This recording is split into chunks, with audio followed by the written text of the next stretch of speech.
নমস্কার, আমাদের YouTube channel smart mind স্টাডিজে স্বাগত জানাই। আজ টপিক ওয়াইজ হিস্ট্রি ক্লাসের পার্ট 3।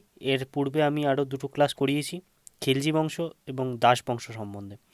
দেখো, আজ যেটা করব সেটা হচ্ছে তুগলক বংশ। এই তুগলক বংশ থেকে বহুবার প্রশ্ন এসেছে, ডাব্লিউপি, কেপি, হ্যাঁ, ডাব্লিউবিসিএস এর মতো পরীক্ষায়ও। তো আমার রিকোয়েস্ট থাকবে তোমাদেরকে, যারা ক্লাসটা দেখছো তারা পুরো ক্লাসটা দেখো, তাতে বুঝতে তোমার সুবিধা হবে। তো এই তুগলক কারা, তুগলক কারা সেটা বলতে গেলে তার আগে তোমাকে বুঝতে হবে যে এই তুগলক বংশ এলো কীভাবে। তুগলক বংশ আসার আগে তোমাকে বলতে হবে তাহলে গাজী মলিক কে ছিল। তো গাজী মলিক ছিল, দেখো তুগলক বংশের বিস্তৃতি এটা, আমি তোমাদেরকে স্টোরিটা বলছি। মালিক যে ছিল, সে ছিল খলজি আমলে গাজী মালিক পাঞ্জাবের একজন অন্তর্গত দীপালপুরের শাসনকর্তা ছিল। আরেকবার বলছি, খলজি আমলে গাজী মালিক ছিলেন পাঞ্জাবের অন্তর্গত দীপালপুরের শাসনকর্তা। 1320 খ্রিস্টাব্দে তিনি দিল্লির সুলতান খসরু শাহকে সেপ্টেম্বরের ওই 1320-তে পরাজিত করেছিলেন এবং নিহত করেছিলেন, এবং গিয়াসউদ্দিন তুগলক নাম নিয়ে দিল্লির সিংহাসনে বসেছিলেন 1320 থেকে 1325-এ। তিনিই ছিলেন তুগলক বংশের প্রতিষ্ঠাতা, মনে রাখবে। তাহলে গাজী মালিক কিন্তু পাঞ্জাবের দীপালপুরের শাসনকর্তা ছিল। সে 1320 খ্রিস্টাব্দে খসরু শাহকে পরাজিত করে সে দিল্লির সিংহাসনে বসেছিল। এবার দেখো, তুগলক বংশের যে বিস্তৃতি সেটা বহু দূর পর্যন্ত ছিল, দেখতে পাচ্ছ যেমন। এবার তুগলক বংশের ম্যাপটা আমি দিয়ে দিয়েছি, দেখে নেবে। এই যে এই পিডিএফটা কিন্তু তোমরা আমার ডেসক্রিপশন বক্সে পেয়ে যাবে, তোমরা ডেসক্রিপশন বক্স থেকেও কালেক্ট করে নিতে পারো। আচ্ছা, 1320 গিয়াসুদ্দিন কর্তৃক প্রতিষ্ঠিত একটি তুর্কি রাজবংশ, যারা 1320 থেকে 1413 পর্যন্ত দিল্লির সালতানাত শাসন করেছিলেন। এই সালতানাতের রাজধানী ছিল মূলত দিল্লি। খুব ইম্পর্টেন্ট পয়েন্ট এটা, যে তাদের রাজধানী কিন্তু মূলত দিল্লি ছিল, ঠিক আছে, মনে রাখবে। আচ্ছা, তারপরে চলে যাচ্ছে ইতিহাস সম্বন্ধে। তার ইতিহাস, সে কোথা থেকে এলো, তুগলক বংশ কিভাবে তৈরি হয়েছিল সেটা সম্বন্ধিত সূচনা। আচ্ছা, তারপরে আমি সরাসরি চলে যাচ্ছি, যে আমি এখানটা নিয়ে খুব তোমাদেরকে সরাসরি বলে দিই, এটা মনে রাখার, সুলতানি শাসন কি করে মনে রাখবে। সুলতানি শাসন মনে রাখার একটাই উপায়, যে তুমি মনে রাখবে যে দেখ তো শালা, দেখ দেখ তো, আমার হাতের লেখা একটু বাজে, আমি ফোনে টাইপ করছি এই জন্য সমস্যা হচ্ছে। দেখ তো শালা মনে রাখবে, দেখ তো শালা, ঠিক আছে। দ দিয়ে দাস বংশ, খ দিয়ে খলজি বংশ, ত দিয়ে তুগলক বংশ, স দিয়ে সৈয়দ বংশ, লা দিয়ে লোদি বংশ, ঠিক আছে। আশা করি তোমাদের মনে রাখতে সুবিধার জন্য আমি তোমাদেরকে এটা বলে দিলাম, ঠিক আছে। মনে রাখবে, খুব সুন্দর করে আমি বলে দিয়েছি। এই পয়েন্টটা খাতায় তুলে নিতে পারো। আচ্ছা, যাই হোক, বুঝতে পারছি ফোনে করছি তাই একটু সমস্যা হচ্ছে, একটু ম্যানেজ করে নিও। আচ্ছা, তারপরে চলে যাচ্ছি সোজা তুগলক বংশের বিস্তৃতি। 1320 থেকে 1412 প্রতিষ্ঠা থেকে গিয়াসউদ্দিন তুগলক, শ্রেষ্ঠ সুলতান মোহাম্মদ বিন তুগলক, শেষ সুলতান নাসিরউদ্দিন মাহমুদ শাহ এবং অন্যান্য সুলতানের ব্যাপারেও আমি এখানে নামগুলো মেনশন করে দিয়েছি, নামগুলো পুরো মেনশন করে দিয়েছি, তোমরা এটা মনে রাখবে।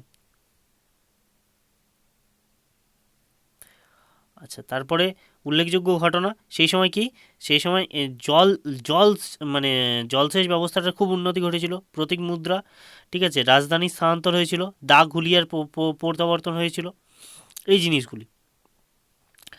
আচ্ছা, উল্লেখযোগ্য স্থাপত্য, তুগলকতাবাদ নগর প্রতিষ্ঠা হয়েছিল, ফিরোজাবাদ নগদ স্থাপত্যের বৈশিষ্ট্য। আচ্ছা, গিয়াসুদ্দিন তুগলক এবং গাজী মালিক 1320 থেকে 1325 সে কি করেছিল, 1320 থেকে 1325 সে পাঞ্জাবের শক্তিশালী সামন্ত নাসিরউদ্দিন শাহকে হত্যা করেন, এবং 1320 সালে গিয়াসুদ্দিন তুগলক নামে দিল্লির সিংহাসনে তিনি দখল করে নেন, ঠিক আছে, মনে রাখবে। আর বাংলার বিদ্রোহী শাসক মাহমুদ খাঁকে সরিয়ে পুত্র জুনা খান দায়িত্ব দেন তাকে। আর তিনি কি করেছিলেন, তিনি দিল্লির নিকটবর্তী তুগলকাবাদ নামে একটি নতুন শহর প্রতিষ্ঠা করেছিলেন, ঠিক আছে। আচ্ছা, আমি এই জিনিসগুলো খুবই সহজে এবং শর্টে আমার হ্যান্ড রিটেন নোটসে লিখে দিয়েছি। একদম হ্যান্ড রিটেন নোটস তোমাকে আমি দেখিয়ে দিচ্ছি, আমার দেয়া আছে, সেটা যদি যাও। আর এখানে এখানে দেখতে হবে, এখানটা একটু পরে বলছি তোমাকে। হ্যান্ড রিটেন নোটসটা এই যে এখানে দেওয়া আছে, দেখো একদম সহজ করে আমি তুলে দিয়েছি। দেখতে পাচ্ছ 1320 থেকে 1414 ইম্পর্টেন্ট পয়েন্ট। গিয়াসুদ্দিন তুগলক শাহ বা গাজী মালিক, তিনি একটা উপাধি নিয়েছিলেন। শ্রেষ্ঠ রাজা মোহাম্মদ বিন তুগলক, নাসিরুদ্দিন মাহমুদ। আচ্ছা, তুগলক বংশের প্রতিষ্ঠাতা কে? গিয়াসুদ্দিন তুগলক। এই তুগলক বংশের যে প্রতিষ্ঠাতা গিয়াসুদ্দিন তুগলকের ছেলে, এখানে শ্রেষ্ঠ সুলতান ছিলেন জুনা খান। জুনা খানেরই বর্তমান নাম মোহাম্মদ বিন তুগলক, যে 1325 থেকে 1351 শাসন করে। ঠিক আছে, তিনি মোট 5বার চেষ্টা করেছিলেন তার রাজ্যের উন্নতি করার, কিন্তু তিনি 5বারই অসফল হন। দেখো লিখে দিয়েছি আমি। আচ্ছা, প্রথম চেষ্টা কবে করেছিলেন? দেখো আমি ডেটটা মেনশন করে দিই, 1326। তিনি দোহাব অঞ্চলে ট্যাক্স বৃদ্ধি ঘটিয়েছিলেন, গঙ্গা যমুনার কাছে দোহাব অঞ্চল, সেখানে তিনি ট্যাক্স বাড়িয়েছিলেন। আচ্ছা, দ্বিতীয় চেষ্টা 1327। কী করেছিলেন? 1327 দ্বিতীয় চেষ্টা করেছিলেন রাজধানী স্থানান্তর কোথায় করেছিলেন? দেবগিরি। দেবগিরিতে, এই যে দেবগিরি বা দৌলতাবাদ, দেবগিরি বা দৌলতাবাদ, এখানে তিনি রাজধানী স্থানান্তর। দৌলতাবাদ কোথায়? মহারাষ্ট্রে। দেখো লেখা আছে দৌলতাবাদ মহারাষ্ট্রে। ঠিক আছে। তৃতীয় চেষ্টা কবে করেছিলেন? 1329 করেছিলেন তৃতীয় চেষ্টা। তিনি সিলভার বা রূপার কয়েন বাদ দিয়ে তিনি কি কপার বা ব্রোঞ্জের কয়েন চালু করলো, যা বাড়িতে বাড়িতে সবাই তৈরি করে নিচ্ছিল, যে কারণে তিনি তৃতীয়বারও অসফল হন। চতুর্থ চেষ্টা, এই যে খুরসান অভিযান। ঠিক আছে, মনে রাখবে, খুরসান অভিযান। ইরানের একটা রাজা ছিল যার উপর তিনি খুব অত্যাচার করতো, যাতে সেই রাজার হাত থেকে যাতে প্রজাদের বাঁচানো যায়, সেই জন্যই তিনি এই চেষ্টা করেছিলেন। আচ্ছা, পঞ্চম চেষ্টা কি করেছিলেন? পঞ্চম চেষ্টা করেছিলেন করাচিল অভিযান। ঠিক আছে, এই যে করাচিল অভিযান, মনে রাখবে, করাচিল অভিযান 1330 করাচিল অভিযান, পঞ্চমবার চেষ্টা। এখানে আর সেরকম কিছু নেই। এই সময় যখন তিনি করছিলেন, তখন তার তার যে একটা ফাঁকা জায়গা, সেই সময় একটা রাজ্য সেই সময় গড়ে উঠছিল। কোথায়? কর্ণাটকে। সেই রাজ্যটার নাম হচ্ছে বিজয়নগর। বিজয়নগর সাম্রাজ্যের রাজধানী, কিন্তু বিজয়নগর সাম্রাজ্য ইতিহাসে কিন্তু খুব গুরুত্বপূর্ণ। বিজয়নগর সাম্রাজ্যের রাজধানী হচ্ছে হাম্পি। ঠিক আছে। আচ্ছা, 50 টাকার কয়েন, তো এই 50 টাকার কয়েন না, 50 টাকার নোট। 50 টাকার নোটে তুমি কি দেখতে পাবে? 50 টাকার নোটে এর ছবি দেখতে পাবে, এর রাজধানী হাম্পির ছবি দেখতে পাবে। ঠিক আছে। 1336 বিজয়নগর সাম্রাজ্য প্রতিষ্ঠিত হয়েছিল কার দ্বারা? হরিহর এবং প্রথম বুক্কা। 1347 বাহনী সাম্রাজ্য প্রতিষ্ঠিত হলো আলাউদ্দিন বাহমন শাহ বা হাসান গাঙ্গুর দ্বারা। আরও একটা সাম্রাজ্য, যেটা মোহাম্মদ বিন তুগলক বা পাগলা রাজা যাকে বলা হয় ইতিহাসে, সে যখন নিজের রাজকার্যে ব্যস্ত, সেখানে আরও একটা মুসলিম সাম্রাজ্য গড়ে উঠলো, যার নাম হচ্ছে বিজয়নগর সাম্রাজ্য। এরই সাথে সাথে আমি এগুলো লিখে দিয়েছি যাতে তোমার পড়তে সুবিধা হয়। ঠিক আছে। আচ্ছা, মোহাম্মদ বিন তুগলক কী করে মারা গেল? মোহাম্মদ বিন তুগলক দেখে নাও, 1351 তিনি মারা গিয়েছিলেন। কি করে না, তিনি যখন মারা গিয়েছিলেন, ওই একটা গোষ্ঠী দ্বন্দ্ব সামলাতে গিয়ে তিনি মারা গিয়েছিলেন। কোথায়? সিন্ধু রাজ্যের সিন্ধু রাজ্যের ঠাট্টা অঞ্চলে তিনি মারা গিয়েছিলেন। এই সময় মরক্কো থেকে একজন এসেছিল 1334। কে? ইবন বতুতা এসেছিল। ইবন বতুতার লেখা বইয়ের নাম কি? ইবন বতুতার লেখা বইয়ের নাম হচ্ছে কিতাবুল রেহেলা বা রিহলা। আর আরেকটা প্রশ্নের উত্তর তোমরা যদি পারো আমাকে দিও। কিতাবুল হিন্দ, একই নাম, কিতাবুল হিন্দ। ঠিক আছে, কিতাবুল হিন্দ কার লেখা? সেই লেখকের নাম কি বলবে? তোমরা কমেন্ট বক্সে আমাকে জানাবে। আচ্ছা, আমি একটু এখানে দেখবে স্ট্যাটিক জিকে মনে রাখার জন্য আমি নোটে সবসময় স্ট্যাটিক জিকে ঢুকিয়ে দিই। এই যে আরতি, একজন প্রধান মেয়ে যে জিব্রাল্টার অতিক্রম করেছিল, ইংলিশ চ্যানেল অতিক্রম করেছিল, মিহির সেন প্রথম, আমাদের বাঙালি ছেলে, পুরুলিয়ার, আমি এগুলো মেনশন করে দিই যাতে পড়তে সুবিধা হয়। এরপরে ফিরোজ শাহ তুগলক 1351 থেকে 1388, 1351 থেকে 1388, ইনি মুসলিমদের কী ছিল? মুসলিম ধর্মগুরুকে মেনে তিনি খুব চলছেন। ঠিক আছে, মুসলিম ধর্মগুরুকে তিনি খুব সম্মান করতেন। তিনি জিজিয়া কর চালু করে দিয়েছিলেন।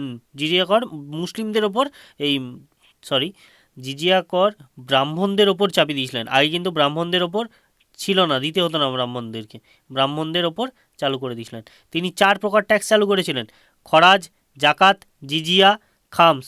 ঠিক আছে, 4 প্রকার, খুব গুরুত্বপূর্ণ এই 4টি নাম। আচ্ছা, তিনি একটা হাসপাতাল তৈরি করেছিলেন, হাসপাতালটার নাম কি? দার উল শিফা, হাসপাতালটার নাম মনে রাখবে, দার উল শিফা। ঠিক আছে, আরেকটা তিনি এই যে এই শহরগুলো বানিয়েছিলেন, ফতেহাবাদ, আচ্ছা, ফিশর, আচ্ছা, জৌনপুর, ফিরোজাবাদ, এগুলি। উত্তরপ্রদেশের এই ফিরোজাবাদকে কি বলা হয়? কাঁচের চুড়ি বলা হয়। আমি স্ট্যাটিক জিকেগুলোই একদম একসাথে অ্যাড করেছি যাতে তোমাদের মুখস্থ করতে বা মনে রাখতে সুবিধা হয়, এই জন্য পড়ার সাথে স্ট্যাটিক জিকে দিয়ে দিই। খরাজ কী কাজে, জাকাত কী কাজে, খাম কী কাজে এবং জিজিয়া কী কাজে ব্যবহার হতো সেটা লিখে দিয়েছি। খরাজ, খ দিয়ে মানে আছে, খরাজ মানে কি? জমির অংশ, মনে রাখবে। জাকাত, মুসলিমদের সম্পত্তির ওপর 2.5% দিতে হতো। খামস, যুদ্ধে লুট করার যে বিভিন্ন সম্পত্তি সেটা। আচ্ছা, জিজিয়া তো জানো, অমুসলিমদের ওপর চাপানো কর। ঠিক আছে, নারী শিশুদের বাদ দিয়ে এটা সবাইকে দিতে হতো। আচ্ছা, ফিরোজ শাহের রাজধানী ফিরোজাবাদ ছিল, ফিরোজ শাহের রাজধানী এই যে ফিরোজাবাদ ছিল, মনে রাখবে। মহিষ গবেষণা কেন্দ্র দেখো একসাথে, central research institute for on buffaloes, কোথায় অবস্থিত? হরিয়ানার হিসর। আচ্ছা, দুধের বালতি কাকে বলা হয়? হরিয়ানাকে।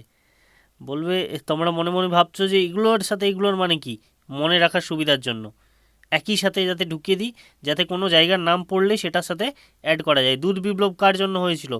পড়ে নেবে, এক্সট্রা করতে বলছি না, তাহলে অনেক বড় হয়ে যাবে। শ্বেত বিপ্লবের জনক ভার্গিস কুরিয়েন। ঠিক আছে, মনে রাখবে। আচ্ছা, ফিরোজ শাহ তুগলক, ইনি অশোকের কি করেছিলেন? ইনি অশোকের যে পিলার ছিল, 7টি পিলারের মধ্যে 2টি পিলার নিজের জন্য নিয়ে চলে এসেছিলেন। একটা উত্তরপ্রদেশ মিরাট, ঠিক আছে, আরেকটা হরিয়ানার টোপরা থেকে আনিয়েছিলেন, ওই জন্য হরিয়ানার কথা আমি উল্লেখ করেছি আগে। ঠিক আছে, একটার সাথে আরেকটা লিঙ্ক করে।